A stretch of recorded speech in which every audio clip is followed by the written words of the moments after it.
Next, we're going to work on Happy Baby on a blanket roll. Now, this can help to relax your pelvic floor, which can help reduce leaks, right?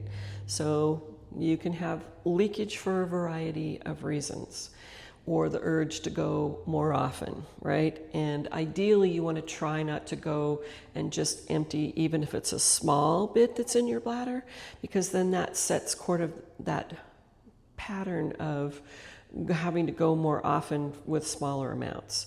So we're trying to work to make that, keep that elasticity of the pelvic floor with that movement happening with all of the things that we've been working on, so that we can help then take those leakage moments down. The more we practice, the better it's going to get.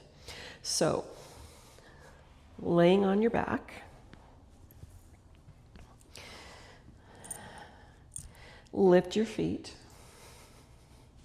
and you're just going to reach up and grab a hold of your toes, right? You can bring the soles of your feet to touch. Now, if grabbing your feet doesn't work, you can hold on to your ankles. You can work here as well, right?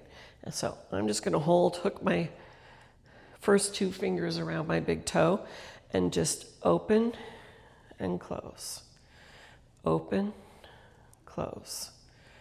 Open, close. Open, close. Inhale and exhale. Inhale, open. Exhale, close. Inhale, open. Exhale, close. Nice and easy. All right.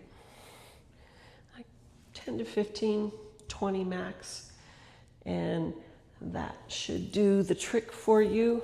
And making sure that you've got your roll sitting there so that it's really firm underneath your low back. So if you feel like you need to stop and re-roll before you get started, make sure that you do that so you've got that roll working for you really well. Let me know if you have questions.